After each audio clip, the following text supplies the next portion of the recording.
Bueno, don Ramiro Mayagray, que es, bueno, don Ramiro, como le gusta decir a Enrique, es licenciado en Medicina y Cirugía por la Universidad Autónoma, es médico del Ejército del Aire, cuidado, es doctor en Medicina y Cirugía por la Autónoma de Madrid y es especialista en estomatología y cirugía oral y maxilofacial.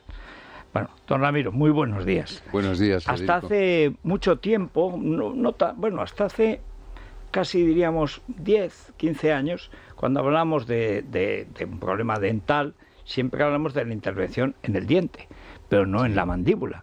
El cambio que han supuesto los implantes para la salud de la gente ha sido absolutamente espectacular. Yo siempre me he planteado por qué ahora se pueden hacer implantes, que seguro que antes le había ocurrido a alguien, Sí. y por qué no hay ahora el rechazo y hay esa aceptación y esa eficacia que como quede algo de hueso te ponen un implante y encima se queda el implante. Sí. ¿Qué es lo que ha cambiado? Bueno, pues hombre, cambió el descubrimiento de los implantes dentales, que si me permites por contar una historia Sí, y para conocerlo, pues bueno, en la década de los 60, un traumatólogo sueco, que se llamaba Pierre Ingmar Branemark, pues estaba estudiando fracturas en los huesos de los perros y colocaba unos compartimentos en los cuales iban una serie de detectores, de sensores, para ver cómo evolucionaba esa fractura. Entonces, él luego lo retiraba y estudiaba esa información. Y lo que ocurrió una vez es que, pues bueno, fue a sacar ese dispositivo y encontró que era prácticamente imposible, que estaba totalmente soldado al hueso, y que no había quien quitase aquello del hueso. Entonces, en comparación un poco lo que le pasó a Fleming, Sí. que descubrió pues que unas plaquetas que tenía allí preparadas no había crecimiento bacteriano, y en vez de decir, estas se han estropeado y tirarlas a la papelera, Dijo, pues a ver, este ¿qué ha hombre, pasado? claro, en vez de llamar a los ingenieros, ¿no?, y decirle, oye, no me volváis a hacer esto de titanio, que es la Claro. clave, porque esto no hay quien lo despegue y yo no puedo, así que hacérmelos como... Pues no, él estudió y empezó a observar que el titanio se queda absolutamente soldado al hueso. ¿Por qué? Porque nada más introducir el titanio en el hueso, capta agua del tejido circundante, que es Sí. el hueso, y se recubre de una capa de óxido de titanio que evita la corrosión. La corrosión Con lo es... cual, al mismo tiempo que se queda fijo, digamos que se blinda de salud, ¿no? Exactamente. Impide que se estropee o que cree un foco de infección, ¿no? Claro, porque al no haber corrosión no libera iones metálicos, entonces el organismo no lo considera un cuerpo extraño y no reacciona contra él expulsándolo. Y lo Es como lo cuando acepta. nos clavamos una astilla en el dedo, pues Sí. o sea, al final se produce un fenómeno inflamatorio infeccioso alrededor y acaba saliendo, el organismo lo expulsa. Sí. Y esto no lo expulsa, lo acepta.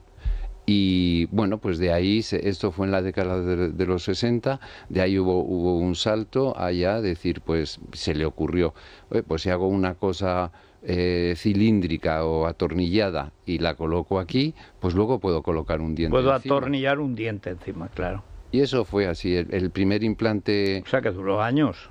Sí, duró años, y porque el primer implante pues se puso como a los principios de los 80 o una cosa así. O sea que fue ¿Y ha bastante evolucionado tiempo. mucho? Ha evolucionado Ha mejorado mucho. sí, ha evolucionado mucho y sigue evolucionando, ¿verdad? Estamos muy complementados por la ingeniería, la bioquímica, es decir, toda una serie de áreas científicas, ¿verdad?, que colaboran en el desarrollo. Entonces han variado mucho las superficies de cómo es el implante de titanio. Hay varios tipos, cilíndricos, roscados, es decir, todo eso ha evolucionado mucho, desde unas indicaciones iniciales que eran muy estrictas, ¿verdad?, y que solo se podía usar en estos casos y para esto, pues ahora podemos decir que tenemos pues bueno, indicaciones para prácticamente cualquier situación. ¿Incluida la ausencia de hueso mandibular o no? Bueno, ese es el punto crítico. Ese es el que falta. Sí, ¿No? bueno, falta, no, o sea, hay grandes posibilidades de colocar cuando no hay hueso. Pero, sin embargo, claro, lo que es evidente es que si no hay nada de hueso, pues entonces hay que añadir otras técnicas quirúrgicas para lograr ese hueso, bien mediante injertos autógenos que se toman del propio organismo. ¿Y de dónde?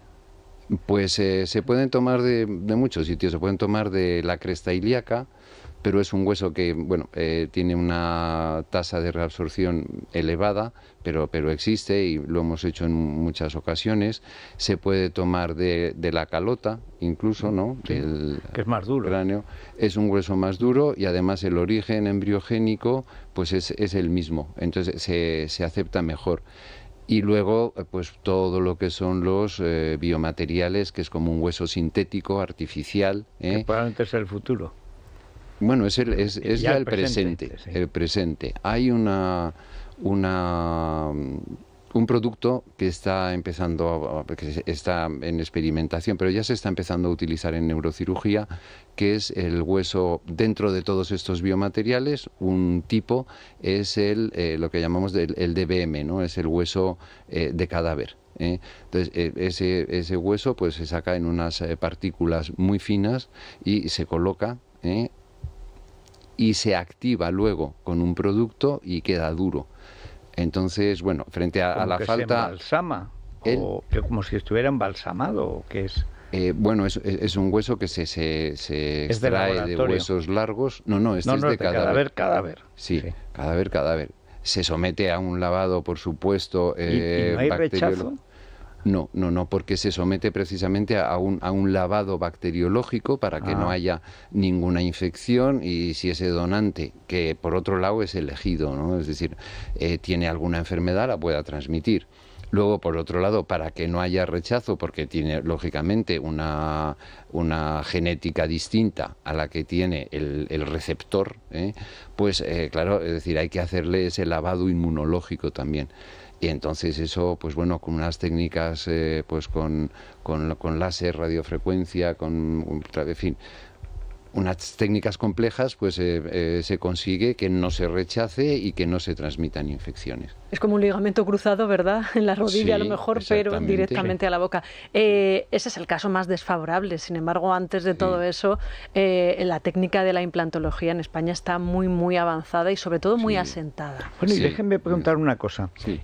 ¿Cómo han conseguido esa especie de foto, de croma de toda la boca que te hacen? No es que te hagan una placa, no, es que te hacen el círculo completo de toda la boca en detalle. Sí. No sé si lo hacen en 3D o en 14D, no lo sé, pero claro, entonces van con una seguridad, sabiendo el grosor, cómo tiene que ser y tal. Eso, ¿cuánto tiempo hace que eso funciona? Pues aproximadamente, los primeros que yo vi fueron una cosa que se llamaba el Scanora, que tenía una ampliación de 1 a 7, es decir, era 7 veces más lo que veías en la radiografía. Pero bueno, yo calculo que pues más de aproximadamente 30 años. Como comentaba antes, lo que pasa es que ahora se ha hecho mucho más popular, ¿no? Se ha hecho mucho más popular. A ver, esto se llama CBCT, es un escáner. Sí. Entonces el escáner es, realmente es es una tomografía computerizada de haz de conos, ¿no? Y no es el típico escáner en el que te metes en un tubo y te dan toda la vuelta, sino que te hace una radiografía panorámica. Pero luego eso, mediante un proceso informático, ¿verdad?, pues logramos una visión tridimensional. Es decir, con una radiografía normal que te da la vuelta, pues yo te estoy viendo a ti, pero yo no sé si tú llevas, por ejemplo, pues una pinza en el pelo, ¿no?, o una coleta. Entonces me tengo que poner de lado para verte. Entonces, pues eso, mediante un proceso de la imagen, nos da pues todo de ordenador ya, digamos. Sí, sobre todo el cómo va a quedar, ¿no? Es la evolución. Cómo va a quedar es otra cosa. Nos da una idea exacta del hueso que tenemos, porque yo lo estoy viendo en altura, pero lo estoy viendo también en anchura. Claro. Estoy viendo si hay alguna cavidad por detrás que yo no puedo ver en una foto, Eso le asegura ya absolutamente el sitio donde puede haber implante, claro. Efectivamente, es decir, nos da una idea exacta de qué hueso, qué disponibilidad ósea tenemos para colocar el implante. ¿Cómo ha aumentado los implantes con respecto a otro tipo de tratamientos, digamos, en general, de odontología? Bueno, los implantes han sido una revolución, ha aumentado mucho. Pues leía que en España se ponen como aproximadamente entre 1.200.000, 1.400.000 implantes al año. Al año. Al año, sí. Y que somos uno de los países, por cierto, que más implantes se ponen. Y la evolución ha sido, y lo que yo veo en mi práctica diaria, que antes, hace 8, 10, 12 años, pues poníamos muchos implantes en una misma persona, porque los necesitaba, ¿no? O sea, no era por estética, era por necesidad. Era por necesidad, es decir, la gran ventaja, como me comentaba antes, me comentaba Federico, es que lo que supone el implante, la gran mejora que supone el implante es la calidad de vida. Es decir, el implante nos ha dado la posibilidad de transformar una prótesis móvil en una prótesis fija. Decimos una prótesis con las características del diente casi suelto, podríamos decir. Casi mejor, sí, ¿no? Sí, yo creo que además con una raíz de titanio que ya no se estropea. No se estropea, no, duran bastante y mucho y suelen ir muy bien, pero sí. Mejor que la prótesis móvil. La prótesis móvil tiene el inconveniente de que hay que estar, pues bueno, quitándotela y poniéndola, el ajuste, la retención, la estabilidad. Que también cambia la propia cava, claro. la propia cara, la cabeza va cambiando y claro, cualquier pequeño desajuste es grande, ¿no? Ya hace que... Bueno, pues darle las gracias al doctor yo Mayargay. sobre todo ya me he enterado de cómo vino, o sea, por un hueso de perro arreglado con titanio, que resulta que no había manera de sacarlo. Efectivamente. Qué maravilla. Es que los inventos, los grandes inventos, mira que esto ha ayudado a la humanidad, ¿eh? Mira que los implantes han ayudado a la vida cotidiana de la gente enormemente, enormemente. Sí, desde luego. Y esto, mira por dónde viene de ahí, de que en lugar de quejarse a la fábrica, lo que hizo fue investigar. Exactamente. Bueno, la historia es fantástica. Muchísimas gracias, don Ramiro, por estar con nosotros. Gracias a ustedes por invitarme y ha sido un placer. ¿Sí? Hacemos una pausa brevísima y a la vuelta a gastronomía. Vamos a hablar de sartenes. Eso es, sí, que hay que comprarlas continuo.